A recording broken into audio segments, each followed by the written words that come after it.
Travel is often pitched as a way to discover yourself. Yeah, getting pissed at 3 AM in the centre of Bangkok with Tim from uni is definitely therapeutic, of course.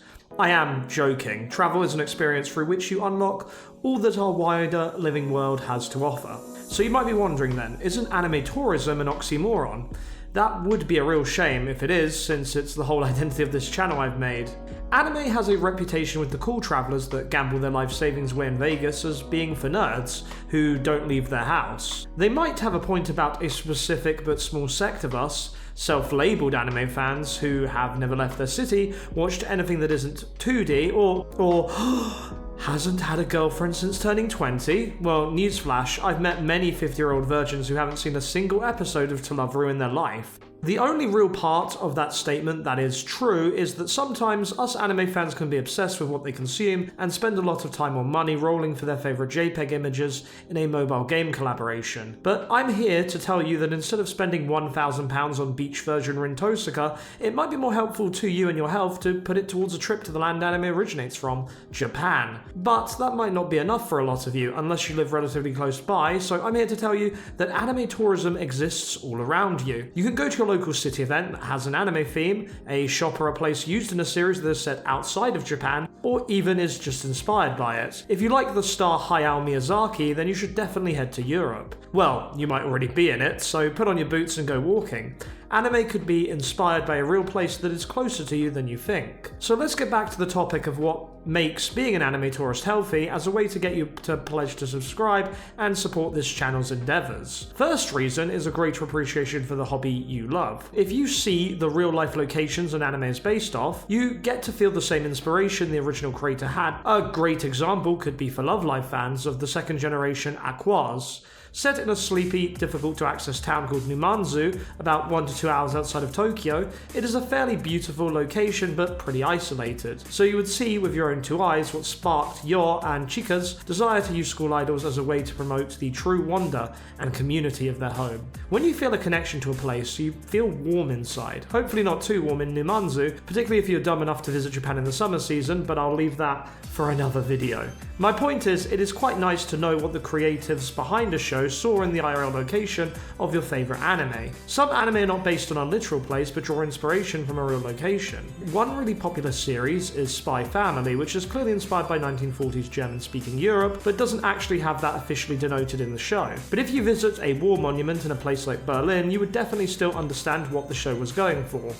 That goes back to my point that anime tourism is everywhere, so don't use being too far from Japan as an excuse to not get out there and stop drooling over my dress-up darling art for one bloody evening. I think that adequately addressed the first benefit, but the next benefit might be the most important one. You meet like-minded people in the flesh. Don't get me wrong, Discord is a wonderful tool and I've met many people I otherwise wouldn't have without it, but it is no substitute for the yearly event known as your local anime convention. Going there and engrossing yourself in fan art with the original creator being there to ask questions to, or going to a panel with a genuine voice actor or actress is incredibly fulfilling and validating. You learn more about your craft, but more importantly, have a bloody brilliant time.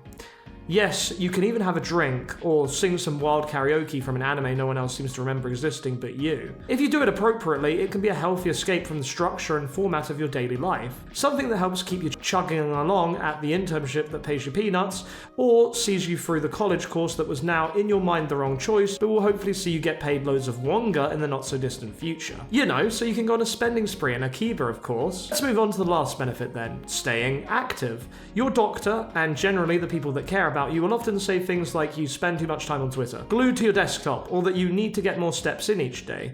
But guess what? Anime tourism allows you to still get the same thrill you get from watching anime in a more active way. Did you know Crunchyroll and X both have mobile apps? You don't even have to leave your existing lifestyle behind, just make some changes to improve how you live. You will be so much happier as a result, and the community guideline strikes for inappropriate conduct will become less frequent, if not eradicated from your changed perspective. The world is a big place with over 7 billion of us. Yes, not everyone likes anime, but there's still at least 100 million of us, which is more than the population of my island home nation. The truth is that there's a lot of value in seeing the unfamiliar. It helps you take a step back and not just see things differently, but maybe adapt your life in a healthy way because you got inspired by a Japanese way of doing things. I'll give you an example. In Japan, most people stay quiet on the train. You could hear a pin drop on some of the commuter lines. This is to make that morning rush just that little bit more tolerable. As someone that uses public transit a lot, I took this on board, and instead of causing trouble, I tried to watch an episode of anime with my headphones on. I truly hope this video inspired you to potentially give anime tourism a go. It can be a really positive change for you. If you're not fully convinced, stick around. I'm gonna be diving deeper into specific shows you might like, or other topics that might interest you more than health, like merchandise or shopping generally. So why not? Why not go out of your comfort zone? Book that local convention with a friend. Don't have any? I can relate. Just go by yourself and you might be surprised by who you meet there. Maybe even your future wife. Although that is unlikely on your first visit to Idaho Anime Mega Bowl or whatever. I hope you have enjoyed this video. I've been Russ, and remember to book your next flight before you head to the pub for a pint. Enjoy your day and do something different, would you? I certainly did. I tried to become a musician and failed miserably. Instead, I got a Japanese YouTuber group to make the opening and ending song for Anime Tourist. If I shout them out, of course. I've linked them below and we'll have a full video over on what they do on Quicktaiku very shortly. Thank you for watching. 手帳を開くともに連帯